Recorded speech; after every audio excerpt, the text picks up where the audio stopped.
नमस्ते बच्चों, आज आप सभी को हिंदी दिवस की बहुत बहुत बधाई।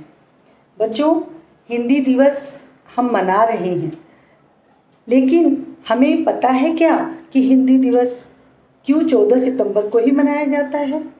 इसके पीछे कारण है बच्चों। तो चलिए मैं आपको थोड़ा हिंदी दिवस की जानकारी दे दूँ। वर्ष 1918 में जब गांधी जी ने हिंदी साहित्य का जब सम्मेलन हुआ था, उसमें उन्होंने ये कहा था कि हिंदी भाषा को राष्ट्रभाषा बनानी चाहिए। और इसी तरह से बहुत सारे प्रयासों के बाद 14 सितंबर 1949 के दिन संविधान सभा में पूरे एक मत से सभी के यह निर्णय लिया गया कि हिंदी भारत की राजभाषा होगी, अर्थात यह राष्ट्रभाषा बनेगी। इस तरह से यह एक संपर्क भाषा भी है बच्चों। सभी क्षेत्रों में हिंदी बोली जाती है, चाहे वो आप ले लीजिए कश्मीर से लेके कन्याकुमारी तक देखिए, तो आप सभी अपनी अपनी भाषाएं पूरा भारतवर्ष बोलता है। कोई हिंदी बोलता है, कोई मराठी बोलता है, कोई कन्नड़ बोलता है, कोई तेलुगु बोलता है, कोई राजस्थानी बोलता है। लेकिन बच्चों, हिंदी एक ऐसी भाषा है जो सभी को एक सूत्र में और सभी से एक दूसरे के मन के भावों को व्यक्त करने का कार्य करती है। तो हिंदी को हमें जरूर अपनाना चाहिए और इसके प्रचार प्रसार को आगे बढ़ाने के लिए ही प्रत्येक 14 सितंबर के दिन हम सभी हिंदी दिवस को मनाते हैं। हिंदी दिवस में हिंदी के महत्व को बहुत पहचानने की और प्रत्येक को उसकी पहचान देने की, उसकी क्यों आवश्यकता है, यह देने की अत्यंत आवश्यकता है। बच्चों, जो हम देखते हैं कंप्यूटर, मोबाइल, टीवी, इसमें गूगल वगैरह हम सर्च करते हैं, तो बच्चों 2000 में वेब पोर्टल में सबसे पहले हिंदी भाषा आई और तभी से इंटरनेट पर हिंदी ने भी अपनी पहचान बना दी। आज गूगल पर हम देखते हैं कि दुनिया भर में सबसे अधिक जो इस्तेमाल की जाती है भाषा, वह सबसे ज़्यादा हिंदी है। और बच्चों, हिंदी में हम जानते हैं कि हिंदी में अनेकों प्रकार के साहित्य लिखे गए हैं। बहुत सारे साहित्य लेखक हैं जिन्होंने कविताएं लिखी हैं और तो और उन्होंने अनेकों प्रकार के लेख लिखे हैं, निबंध लिखे हैं। तो इसे हिंदी से और फिल्में भी अछूती नहीं हैं। प्राचीन आप समय से देख रहे हो, पुराने समय से जब से चलचित्र शुरू हुआ, तब से बच्चों हिंदी में ही बहुत सी पिक्चरें बनती हैं, फिल्में बनती हैं और वो सब सफल होती हैं। अच्छी फिल्में ही चाहिए प्रत्येक दर्शक को।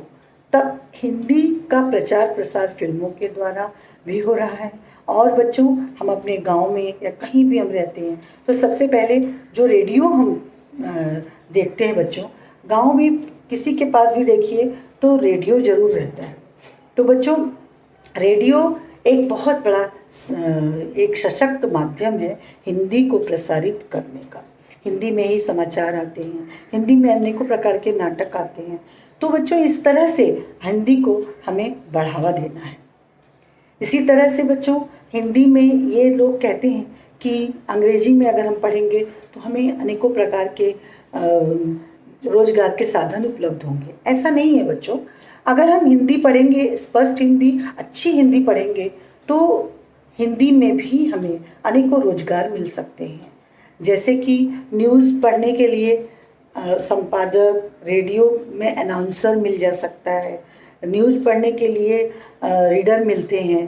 तो वो सब इस तरह से और भी जगह हैं जहाँ पर बैंकों में लगते हैं।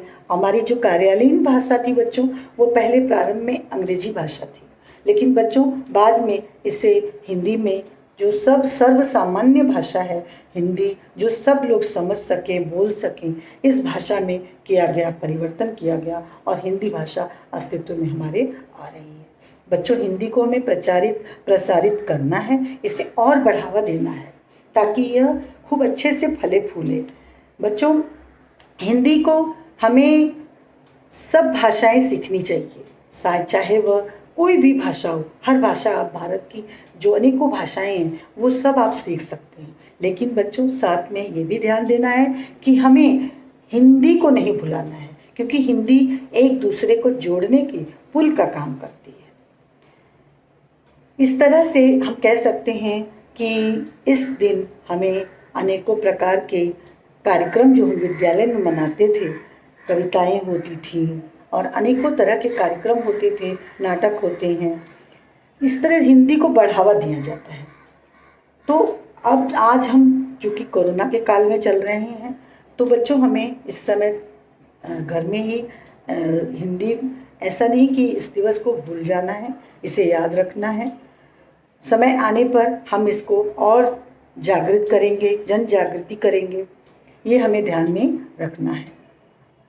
इसी तरह से बच्चों, ये भारतेंदु हरिश्चंद्र जी ने कहा था, अंग्रेजी पढ़ के यद्यपि सब गुण होत प्रवीण, पैनिज भाषा ज्ञान बिन रहत हीन के हीन। बिना हिंदी भाषा जो हमारी भाषा है उसे बिना पढ़े हम कहीं भी उपेक्षित महसूस होता है। हमें अंग्रेजी पढ़ के ज़रूरी नहीं है कि हमने बहुत सारा ये पढ़ लिया अंग्रेजी तो हम इसमें प्रवीण हो जाएं, ऐसा नहीं है। हम बिना हिंदुस्तान में रहते हैं तो हमें हिंदी आना अत्यंत आवश्यक है। बच्चों, इस पर मैं आपको एक कविता सुनाती हूँ, बहुत अच्छी सी है। अपनेपन की चली हवाएं हिंदी के श्रृंगार से, हिंदी के स्वर बुला रही हैं सात समंदर पार से। आज विश्व में हिंदी के प्रति बढ़ने लगा लगाव है, एकमात्र भाषा है जिसमें सर्वधर्म समभाव है। हिंदी इतनी सहज कि इसको अपनाते प्यार से, हिंदी के स्वर बुला रहे हैं सात समंदर पार से। सकल विश्व साहित्य आजकल हिंदी में उपलब्ध है, हिंदी के बढ़ते प्रचलन से हर भाषा स्तब्ध है। प्रगति पंथ पर देश चला है हिंदी के विस्तार से, हिंदी के स्वर बुला रही हैं सात समंदर पार से। वही देश उन्नत होता है जिसकी भाषा एक हो, उसको जग सम्मानित करता जिसके पास विवेक हो। अनजाने अपने हो जाते हिंदी के व्यवहार से, हिंदी के स्वर बुला रही हैं सात समंदर पार से। धन्यवाद बच्चों।